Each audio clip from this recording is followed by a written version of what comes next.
Pedro Pablo del Campo, actualmente socio de Magma Partners, tiene más de 10 años de experiencia en diversos ámbitos del emprendimiento en América Latina y en Estados Unidos, tanto como fundador e inversionista. Antes de Magma, Pedro Pablo estuvo a cargo del crecimiento de los programas de Techstars en el continente. En Chile, antes de mudarse a Austin, Texas con su familia, fundó una agencia de diseño que sigue operando desde Santiago y al mismo tiempo vendió una empresa de vending saludable en el 2014. Esta fue una de las primeras B Corps en la región.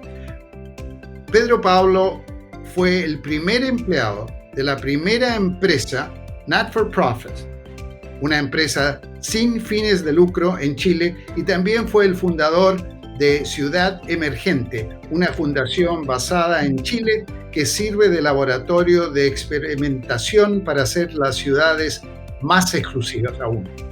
Pedro ha vivido en Santiago, en Nueva York, y actualmente reside en Austin, Texas, con su esposa y sus 2 hijos.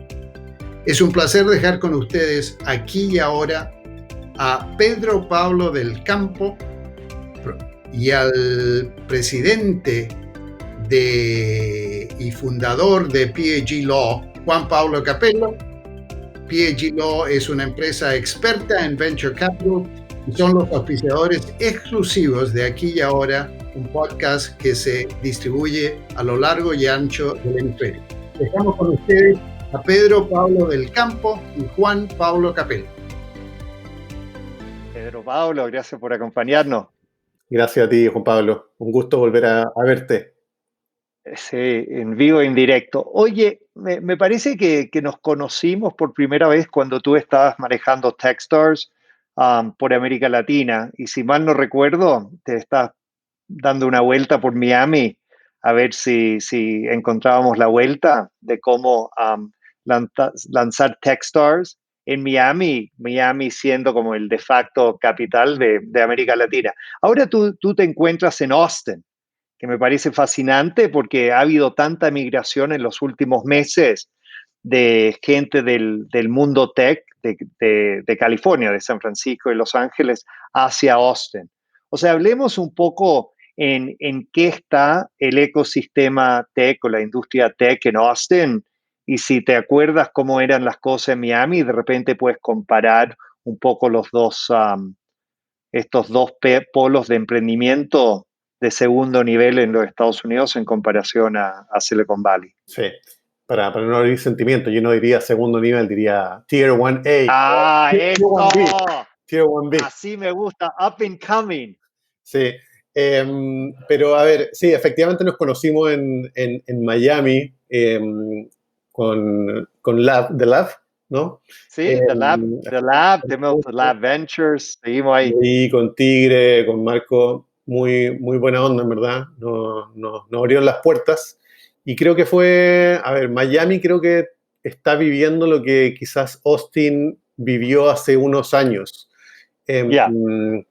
Miami creo que igual sigue siendo para Latinoamérica y para latinoamericanos fundadores, sigue siendo como el paso natural para aterrizar en Estados Unidos, pero si bien el ecosistema en Austin creo que está más avanzado, está más concentrado, es más chico, está más concentrado en términos geográficos, creo que recién ahora hay, de hecho, algunas agencias gubernamentales en Latinoamérica que están mirando Austin con ojos más interesantes. Claro.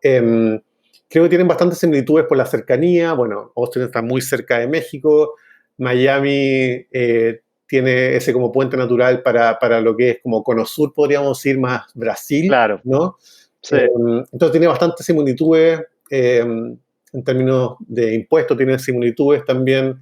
Entonces, creo que, bueno, Austin le lleva un par de años. Creo que los californianos vienen con más... Bueno, tenemos una ola gigante californiana ahora llegando a Austin. De hecho, a modo anecdótico, bueno, yo llevo 6 años en Austin, nos quejamos de la cantidad de californianos que están llegando, entonces el tráfico está terrible, pero bueno, nos acordamos de nuestros tráficos en Latinoamérica, que no es ni comparado, Claro. pero eso. No, es interesante porque has visto hasta figuras emblemáticas en los Estados Unidos como Joe Rogan, que tiene, me parece, el podcast número 1 o 2 en los Estados Unidos, el Joe Rogan Experience, donde gente como Elon Musk se puso ahí a fumar un poco de mota y qué sé yo. Él se mudó hace semanas a Austin. Y uno está viendo, yo tengo varios amigos que manejan fondos de capital de riesgo de venture capital en Los Ángeles, que también se han mudado a Austin en los últimos meses. ¿Cómo te parece un poco esto? Y yo había hecho, tú sabes, ese comentario de polos de emprendimiento de segunda línea, pero hablemos un poco de eso, porque hace 10 años atrás, la verdad, cuando uno pensaba de ecosistemas de emprendimiento en los Estados Unidos, era Silicon Valley, algo relevante pasando en Boston, principalmente relacionado con biotech, etcétera. Y gracias a Fred Wilson y un par de otros VCs importantes, algo en Nueva York. Y la verdad, desde que tú estuviste en Techstars, basado en Boulder, la verdad empezaste a ver que Boulder se convirtió en un polo de emprendimiento interesante por Green Tech y algunos proyectos así. Austin, me parece, gracias a South by Southwest, se empezó a ver como un polo de emprendimiento relevante. Miami, obviamente, un paso atrás, pero empezó también a agarrar vuelo junto con, no sé, Atlanta y algunas otras ciudades LA, de los tiene que Estados agregar Unidos. LA también por ahí. Claro, bueno, claro, me olvidé de LA. Sí, LA obviamente, o por lo menos a nivel de un Boston, de un Boulder o de un Austin. Bueno, hablemos un poco de eso, porque ese concepto de que el mundo es plano, que the world is flat, como el título de ese libro tan importante que todos leímos hace 6, 7 años atrás. O sea, ¿cómo estás viendo un poco en el fondo que llevas ahora en tu experiencia en Techstars? Esto de que hay otros lugares en los Estados Unidos que cada vez son más creíbles de donde lanzar una empresa o de repente poner pie en los Estados Unidos. Sí, súper interesante la conversación ahí, porque Techstars como misión tiene, Sí. básicamente, cree en todos los polos de emprendimiento que no sean San Francisco, cree mucho en desarrollar comunidades de emprendimiento, etcétera. Y también como Magma, conectándolo a lo que Sí. hacíamos con Techstars, también creemos mucho como en secondary cities e incluso secondary countries en la región. Y ahí nos sentimos bien cómodos también invirtiendo en Tier 1B cities Sí, Latinoamérica, exacto, ¿no? Como, no sé, sí, danos Guadalajara, unos ejemplos. Eso es Guadalajara, Medellín. Medellín. Ya. Acabamos de cerrar una inversión en Uruguay. Hemos invertido creo que en 13 países distintos de la región, entonces no tenemos miedo como a lo. Perdona, pero dentro de esos 13 países, más o menos, ¿cuántas ciudades?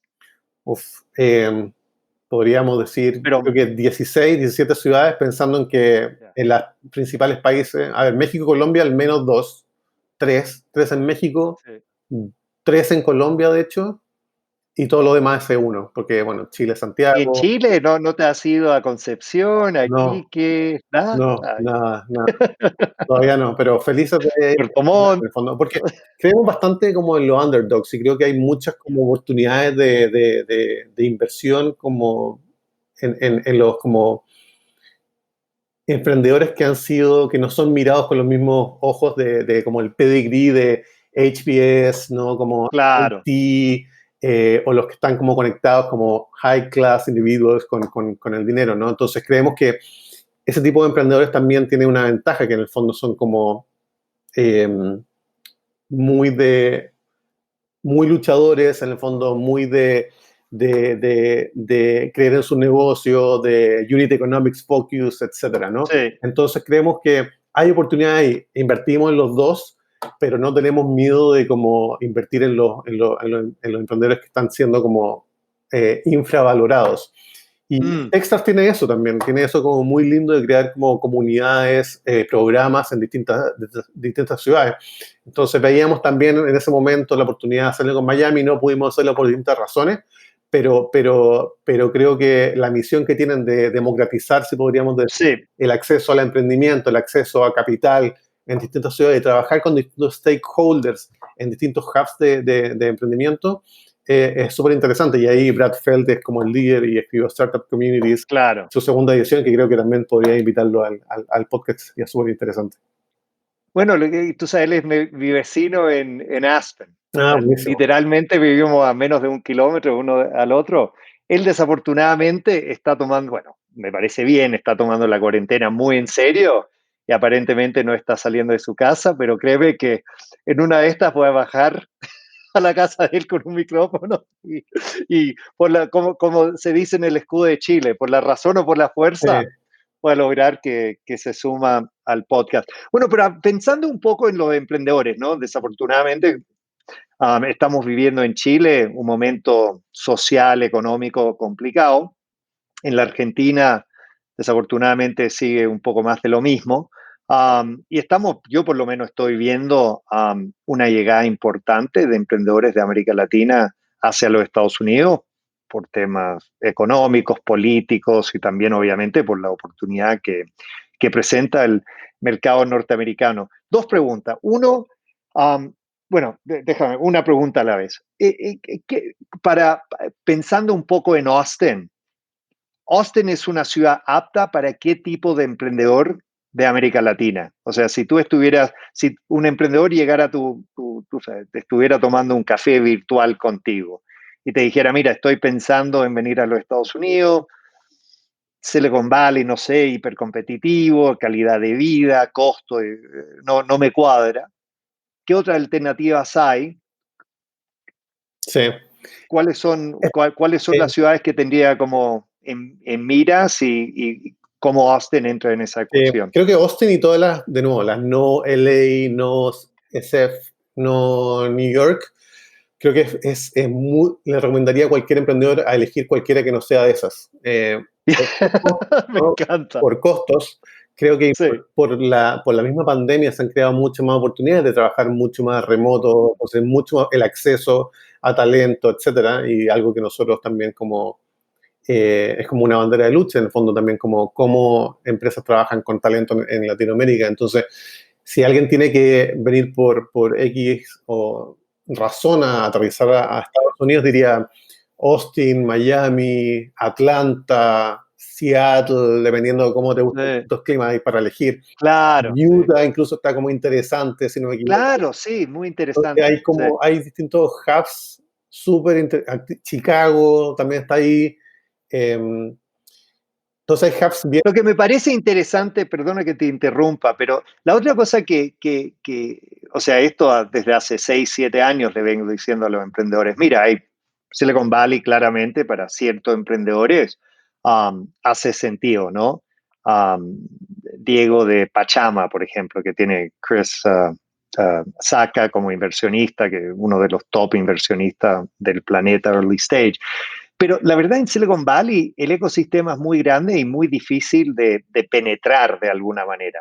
Por lo menos en Miami, me imagino que en Austin igual, es relativamente, o sea, si bien hay algo pasando y hay una comunidad, etcétera, todavía es una comunidad bastante welcoming, bastante abierta a gente nueva. Hay mucha gente que han llegado en los últimos par de años y por eso esa gente todavía, no es que hay redes desde hace gente que fueron criadas juntas, que fueron al colegio juntos, que fueron a la universidad juntos y que hay como toda una máquina media como impenetrable o muy difícil de penetrar si es que eres un egresado de Stanford o de Harvard y tienes como esta red de contactos. ¿Te parece que un poco lo mismo pasa en Austin? Sí, en general, y bueno, te puedo contar de mi personal, en el fondo. Creo que definitivamente como la industria de networking en Estados Unidos está mucho más evolucionada que en Latinoamérica. Está súper bien y me ha encantado siempre. De hecho, me tuve que adaptar y como forzarme a mí para poder entrar a como porque como latinoamericano uno le cuesta, uno va como un evento de network Sí. en Latinoamérica, en Chile da lo mismo y No, en Chile es como pintando monos. ¿Quién es este gallo pintando monos, no? exacto, en O el sea, fondo, y me acuerdo cuando llegué a Austin, llegué después de haber vendido una empresa, el 2014 me vine con mi esposa a Austin con un hijo de 6 meses, básicamente con una pregunta de cómo podía yo ayudar al ecosistema latinoamericano desde Estados Unidos. Y esa fue mi ya. pregunta de cómo venirme cuando Muy fui a bien. Estados Unidos. Me quedé 6 meses cuidando a mi hijo mientras mi esposa hacía su doctorado. Y básicamente te cuento esto porque me tuve que Sí, forzar sí, no, me encanta. a adaptar en el fondo a entrar al ecosistema de Austin, básicamente a conocer gente, a llamar en frío, a tomarme el café, a ir a eventos. Tuve la suerte de conocer desde Chile a un amigo que trabaja en South by Southwest, entonces me regaló un bar, Mm, que vimos a hacer un proyecto juntos y a la vez me conectó con alguna persona, pero al final el tipo llegaba hasta ahí, me abría puertas, pero yo era la persona que tenía que entrar y conocer y llevar tarjeta y saludar y forzarme un poco a salir de mi comfort zone, ¿no?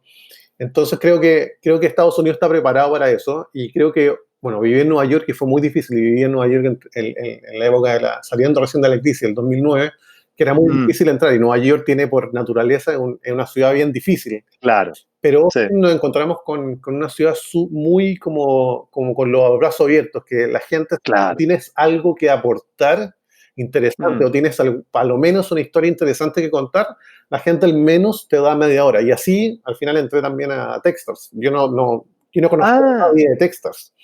Y el primer día que yo llegué a Austin, encontré literalmente Stoker, el mail del que es hoy día el Chief Investment Officer para Techstars, que es Jason Seitz, ujú. que era para ese tiempo el Managing Director del programa en Austin, y le escribí y le dije, oye, soy Pedro Pablo del Campo, acabo de estar en Austin, eh, creo que Techstars podría hacer, no, no lo mismo, le vendí cualquier cosa Claro. a Latinoamérica, quería tener media hora con él, nos juntamos a tomar un café y después de harto tiempo y de pushing him, Ya. como conocí a David Brown, CEO, etcétera, logré entrar a Texas. Pero básicamente él me abrió puertas a mucha gente, mentores, etcétera. Entonces, creo que Claro. aparte como el Southern Hospitality de Austin, Sí. creo que se notó bastante. Y pasa lo mismo con Miami, o sea, el ejemplo No, eres tú conmigo, en el fondo. no, no, por supuesto, pero es interesante porque yo creo que estamos en América Latina tan acostumbrados de siempre como el pituto, el contacto, y no sabes las veces que yo le digo a la gente, mira, de repente, o sea, la verdad, no le conozco tanto a fulano vengano. Escríbale, cópiame si querís, pero escríbele nomás, ¿me entiendes? O sea, esto no es América Latina, o sea, nadie te va a preguntar tu segundo apellido, de dónde viene, no, van a estar interesados en en tus ideas, ¿no? Exacto. Sí, este es también un consejo que doy bastante, que en el fondo lo peor que te puede pasar es que no te respondan el mail, en el fondo. Y si es que te juntas con alguien, lo peor que puede pasar es como cerrar una puerta y da lo mismo. Creo que Sí, estando acá, creo que no tomar la oportunidad y no atreverse a hacer algo por el miedo al fracaso o por el miedo a la vergüenza, sí, creo que es una tontera, en verdad. Pero sí, definitivamente creo que los ecosistemas y Estados Unidos está preparado y te abre las puertas y te conectan, si es que siempre y cuando tengas algo que aportar o sea algo interesante, claro, ¿no? no, no, sí, sí. Sí, eso es lo otro, que obviamente ya no puedes vender humo, estás con gente sofisticada y si no tiene, tú sabes, bien armado tu elevator pitch o empieza a hablar boludeces, o sea, aquí también no hay mucha paciencia Sí, son bien para la directos. gente. También se agradece Claro, que eso uno se pone también. mucho más directo O sea, también. un café eso también me ha sorprendido un par de veces que, tú sabes, uno tiene, no sé, agendado 40 minutos y después de como 10 minutos te están dando la mano, ¿no? O sea, también mucho más directo ahí. Oye, quiero cambiar un poco de foco y esto, la verdad, me parece algo re interesante que ustedes en el fondo han estado, me parece, a propósito, ¿no? Fomentando en los últimos años. Para muchos emprendedores en América Latina, hace 5 o 10 años atrás, cuando se querían salir de su país de origen, era como que sí o que sí tenían que ir hacia Brasil. Y, y la verdad, muchos emprendedores de habla hispana fracasaron en ese intento, ¿no? Pero era una de esas cosas que los fondos principales, Redpoint Venture, Kasek, como Monash y Sequoia en su momento, la verdad, 90% de las empresas a las cuales se están apostando o habían lanzado en Brasil, o Brasil era como el segundo mercado que ellos están tratando de atacar. La verdad, con la entrada de fondos como el fondo de ustedes en los últimos años, hemos visto una nueva estrategia, que es una estrategia más la Alianza del Pacífico, donde si una empresa, por ejemplo, se lanza en Chile, Chile siendo un poco el mercado piloto, de repente el próximo mercado puede ser Colombia y luego México, porque la verdad, si sumas a México, Colombia, Perú y Chile, ya tienes por encima de los 220 millones de habitantes, que es Brasil, y ahí por lo menos tienes una alternativa a ir hacia Brasil, ¿no? Y de repente una alternativa un poco más manejable o apta para el típico emprendedor de América Latina, ¿no? Hablemos un poco de eso. Eso ha sido, tú sabes, cuando ustedes están pensando en el fondo, eso era como una estrategia que le iban a recomendar a los emprendedores, o esto te parece ha sido algo que ha surgido como orgánicamente. Pero para mí, mirándolo desde afuera, ha sido muy notable, ¿no? Sí, creo que hoy día, si que un emprendedor emprendiendo en México, Colombia, Chile, en el Pacífico, ¿no? Me dice que Claro. abrir Brasil es como, ¿por qué quiere abrir Brasil? Brasil es un animal muy distinto, como, ¿no es? No, yo siempre les digo, para esa complejidad, vaya a los Estados Unidos, ¿me Y entiendes? O sea, necesita también un fondo brasilero, hablando de como emprendimiento tecnológico, ¿no? Un sí, fondo brasilero, operaciones brasileras, brasileros, claro. porque es muy difícil, incluso para nosotros, estando en Latinoamérica, hacer negocios en Brasil. Eh, lo- Bueno, esa expresión que Brazil's not for amateurs. sí, y de hecho lo viví como del lado del inversionista y también lo viví como por el lado con Texas. En el fondo necesitamos tener pies como feet on the ground Claro. para poder hacer negocios, porque si no, muy, muy difícil. Y por el lado del Pacífico, creo que la evolución histórica, bueno, Magma partió en Chile, hoy día somos un fondo completamente regional, te diría que 80% de nuestras inversiones están enfocadas en México y Colombia, pero cuando, por ejemplo, vemos un emprendimiento chileno, generalmente están, en nuestro sweet spot no quiere decir que no invirtamos en otro, pero nuestro sweet spot es justo cuando están saliendo de Chile, su siguiente mercado. Claro. Y el paso natural históricamente para negocios tradicionales e incluso tecnológicos hace unos cuantos años en Chile no era Colombia ni México, era Perú. Claro. Perú era como tu siguiente paso por la proximidad, por, no sé, por el conocimiento del mercado, conexión, etcétera. Pero hoy día, nuestra primera reacción en general cuando sale de Chile, es Colombia o México. Idealmente en México, aparte tenemos una plataforma del PIS que nos ayuda, etcétera. Y si vienen de Colombia, bueno, Colombia tiene que hacer, no, subir al norte de México. Cuando empieza en Chile, bueno, ¿por qué quiere ir a Chile? El mercado es pequeño, no hace mucho sentido.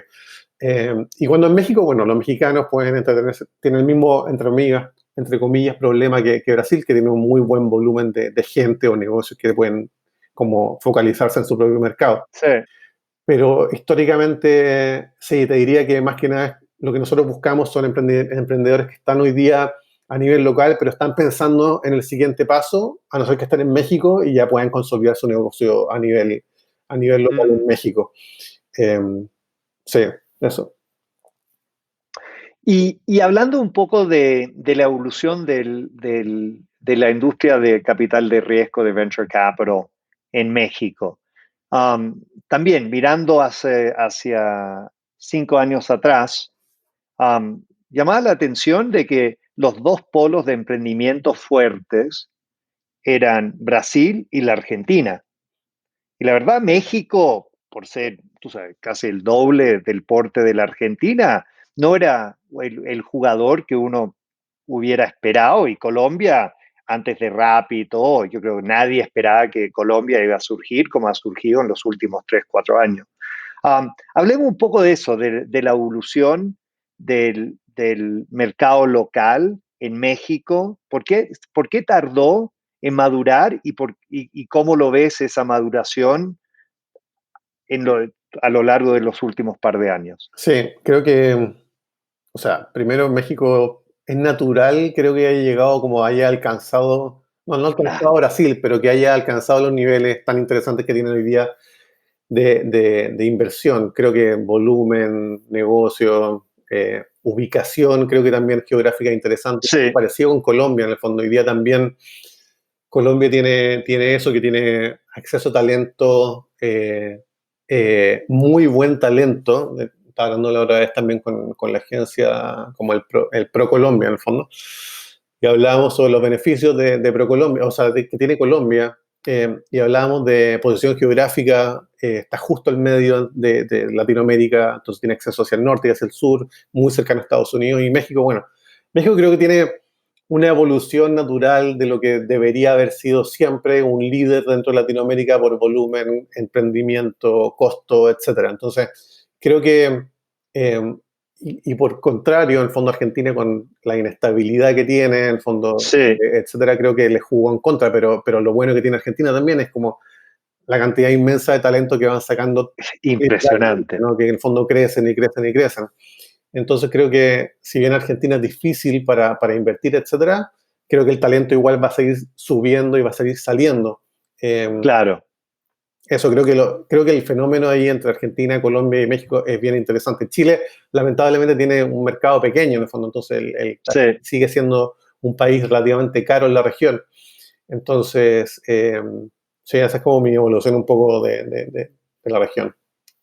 Y pensando un poco la estrategia de ustedes, con los, bueno, dos preguntas. Uno, desde que ustedes lanzaron el fondo, ¿cómo han visto la evolución del talento, la calidad de los emprendedores saliendo de la región?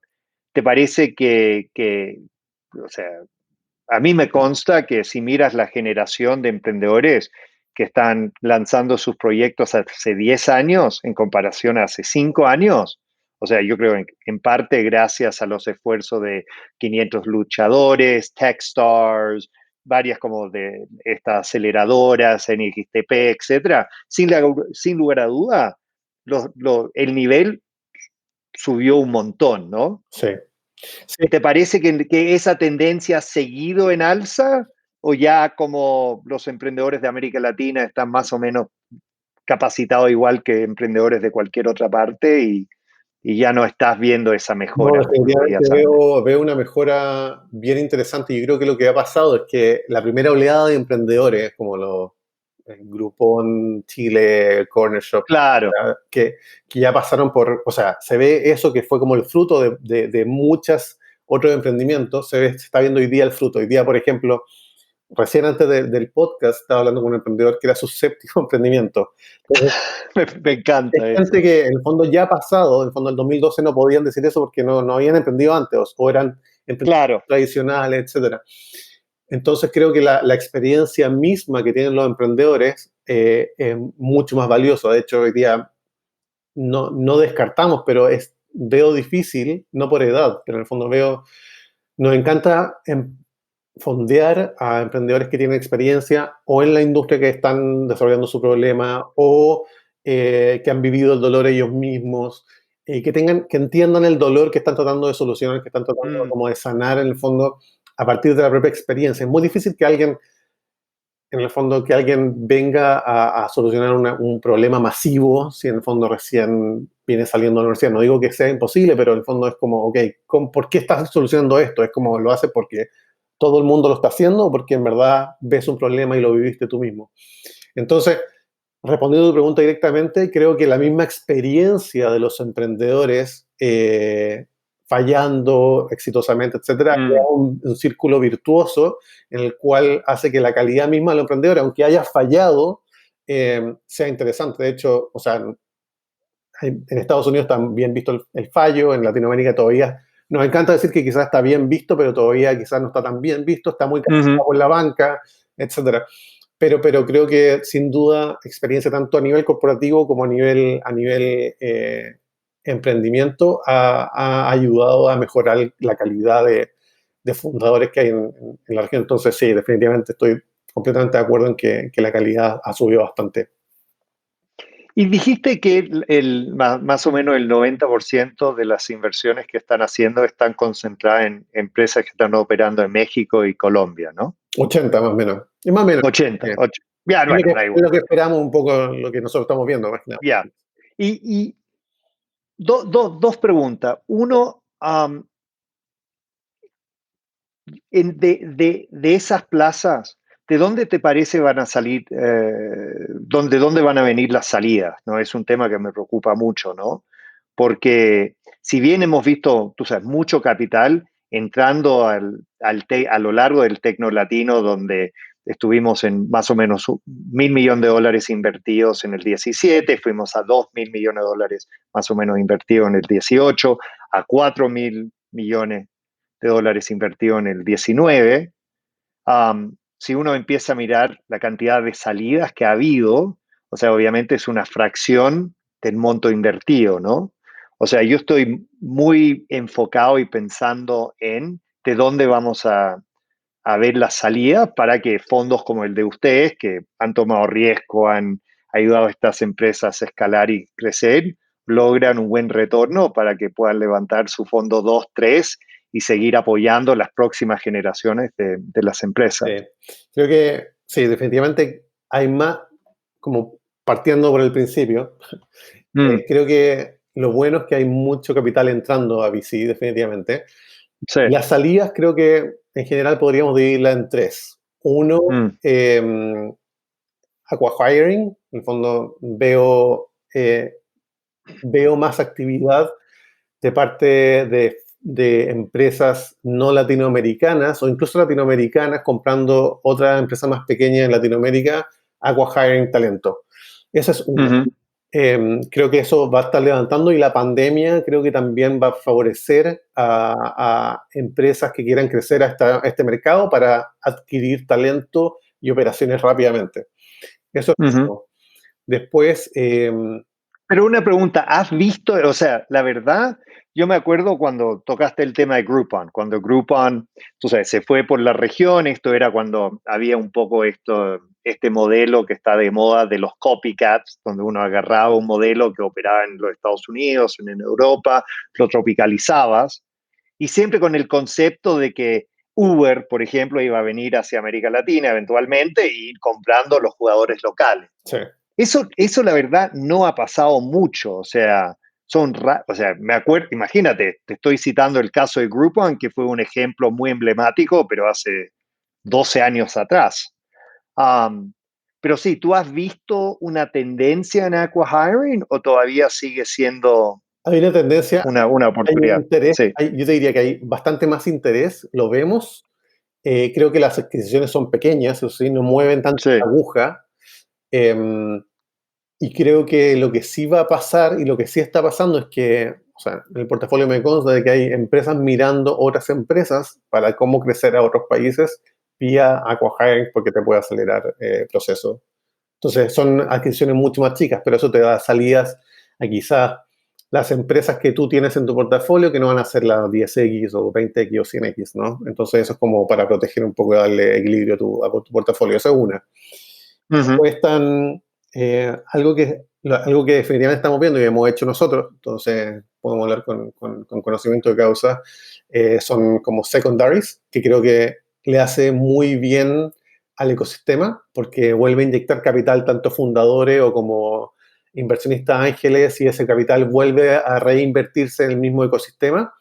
Eso está pasando y ha levantado muchísimo, y creo que eso es muy favorable para el ecosistema, te muestra una evolución del mismo ecosistema en distintos países. Ya ha pasado con empresas, en Chile nos pasó, en México nos ha pasado, en Colombia también lo hemos hecho, entonces te habla que algo bastante horizontal en la región. Y finalmente, creo que lo hablaste en el podcast con Nate, que un buen ejemplo es que creo que que también está recién levantando, no es que lo hemos visto mucho, la adquisición de Falabella con Linio. Claro. ¿No? Creo que el fondo debería pasar y no, la pandemia favorece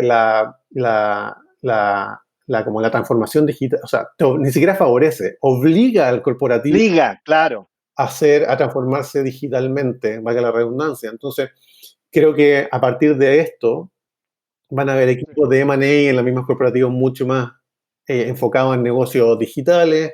Entonces debería, quizá el primer paso, que fue un Falabella que es muy grande, que bueno, con las cosas buenas o malas que le trajo a los inversionistas la salida, sí es un punto de partida, en el fondo, para que el mundo corporativo empiece a adquirir empresas tecnológicas en distintas industrias, retail, finanzas, etcétera. Creo que debería empezar a pasar. Entonces, esas tres como salidas es lo que estamos viendo. Y también, bueno... Déjame una pausa con ese último punto porque me parece re interesante y es algo...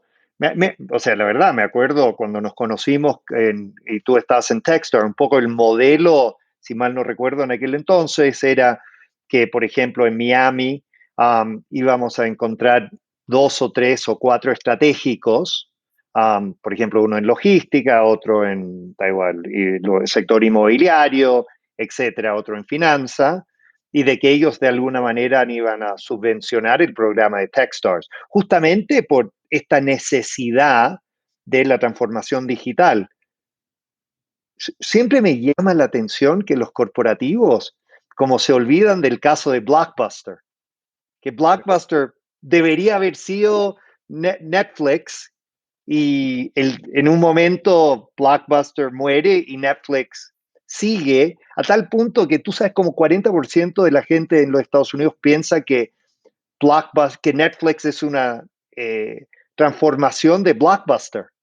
O sea, porque, pero no, o sea, uno fue basado en lo digital, etcétera. O estás viendo lo que Amazon ha hecho en el mundo de retail, etcétera. Pero es como, no sé, que muchos corporativos, me parecen, en América Latina, a pesar de la transformación digital que está pasando todos los días, todavía no han entrado en razón. ¿Te parece hay algo que podamos hacer nosotros? O sea, obviamente Guaira ha tenido su acelerador, Telefónica con Guaira ha tenido su aceleradora, Bimbo tiene un corporate VC, Cemex Ventures, Cemex viene haciendo inversiones, Falabella obviamente ha hecho cosas en Colombia, el Grupo Santo Domingo desde hace años tiene una aceleradora, incubadora, pero, o sea, no sé, de repente se me están escapando 5 o 10 otro ejemplo, pero estamos hablando de un continente de 600 millones de personas, el doble del porte de los Estados Unidos, y puede haber 20, 30, 40, pero debería haber 20.000, para decirlo de esa manera, iniciativas. ¿Qué podemos hacer? Creo que, o sea, evaluando primero el problema, creo que todavía el corporativo piensa que lo puede hacer internamente, ¿no? Y creo que estando en Techstars es que la clave es trabajar con stakeholders internos, porque en el fondo el corporativo uno lo ve como o sea, uno no lo ve, es como un elefante muy grande, muy poderoso, tiene muchos recursos, etcétera, pero le cuesta moverse, en el fondo, le cuesta moverse lateralmente, horizontalmente, etcétera. Entonces, creo que el corporativo, si no entiende, y vamos a hablar de gente ahora, pero si no entiende esta necesidad de tener que moverme rápido, van a venir los como literalmente los emprendedores a comerse el mundo, que no va a pasar hoy día, pero sí va a estar pasando más orgánicamente, especialmente de nuevo, con la pandemia, volvemos a la pandemia. Y la clave, lo que aprendimos en Techstars, y está súper como interiorizado, es que si el CEO no entiende que tiene que hacer esto, al final la otra gente para abajo no está el espíritu de tener que cambiar, porque no está la necesidad o la urgencia si el CEO dice, ok, necesitamos hacer este programa, o necesitamos, no sé, adquirir, o necesitamos aliarnos, si no está la inquietud de como directorio, CEO, chairman, etcétera, es muy difícil. Entonces, lo que nosotros estamos haciendo de nuevo es abrir las puertas, por ejemplo, de Magma a corporativos para que empiecen a trabajar o que empiecen a conocer lo que están haciendo los emprendedores en nuestro portafolio. La otra vez estuvimos también con una aseguradora muy grande contándole un poco, querían saber qué podían hacer, que podían hacer un CVC, experiencia, etcétera. Entonces, como la parte educacional creo que es importante y tomarse el tiempo de hacerlo. Esta como transformación y como actividad que esperamos que haya M&A pronto este año en Latinoamérica no va a pasar si no ayudamos todos y empujamos todos como a esa parte como educacional y es un juego como de larga duración, ¿no? Para todos. Entonces, seguir empujando, educando, abriendo puertas, creo que eso es también lo muy lindo que tienen los emprendedores, que en el fondo, o el mundo del emprendimiento, como no tenemos miedo como a abrir, a mostrar lo que estamos haciendo, no creemos, en el fondo, que en el juego del emprendimiento es mucho de ejecución, en tanto idea, ¿no? Entonces, creo que es importante educar en el fondo hoy día y ayudar en el fondo a como dar conocimiento a lo que se está haciendo a nivel como de emprendimiento. Eso me parece sensacional y les he estado siguiendo a ustedes lo que vienen haciendo en ese campo. Es interesante porque sí me parece que hay una oportunidad que fondos empezaran a colaborar, ¿no? Porque esto, la verdad, esto de fomentar el acercamiento entre los jugadores locales, las multinacionales, los grupos económicos, que empiecen a mirar con mejores ojos y tengan más interactuación con compañías del portafolio de ustedes, al fin y al cabo la idea es de que eso conlleva a relaciones comerciales, posibles compras, más M&A, cosas que son totalmente necesarias y buenos para el ecosistema, ¿no? Sí, ¿Te parece que hay la oportunidad de que fondos empiecen a colaborar y hacer iniciativas en conjunto? sí, o sea, creo que la clave cuando estás nombrando como distintos stakeholders, la clave también Sí, es las family office en Latinoamérica, porque las family office son los sí, que en el fondo no, es verdad. están arriba de todos los corporativos, ¿no? Lo que, pues, Sí, es la realidad del es la realidad, mundo, ¿no? ¿no? Entonces, y los family office, las nuevas generaciones, estas family offices son las que están realmente interesadas como en el mundo del emprendimiento, en el emprendimiento tecnológico, y necesitan tener como meter las manos en la masa, ¿no? Para poder después, family office, que son decision makers dentro de los corporativos, son los que van a ayudar a desarrollar el ecosistema, a desarrollar todo el tema como de M&A, etcétera. Entonces, creo que sí hemos visto muchísima más actividad de family offices, lo cual es como encouraging, ¿no? Para los emprendedores y para el ecosistema en general. Y, y creo que sí, definitivamente el corporativo está más abierto a colaborar, sí. Nosotros estamos siempre full abiertos a colaborar. Hemos hecho cosas con entidades gubernamentales, hemos hecho cosas con grandes tecnologías como Amazon en Colombia, eventos educacionales, etcétera. Hay gente que está haciendo cursos también de VC, etcétera. Creo que está yendo ya, no va a pasar de la noche a la mañana, pero están las intenciones a nivel gubernamental, a nivel family office, a nivel corporativo y definitivamente a nivel emprendimiento. No, buenísimo. Oye, muchísimas gracias por habernos acompañado hoy y me encantaría, o sea, volver a hablar en unos meses y nada, como te comenté, voy a estar en Austin en un par de semanas y espero que nos podamos ver. Oye, una última pregunta antes de concluir. ¿Qué mensaje le quieres pasar a los hinchas del Tecno Latino aquí ahora para que mantengan el optimismo y la fortaleza en estos momentos difíciles? Sí. Creo que como latinoamericanos estamos acostumbrados a los tiempos difíciles, ¿no? Sí, Como felizmente. keep grinding it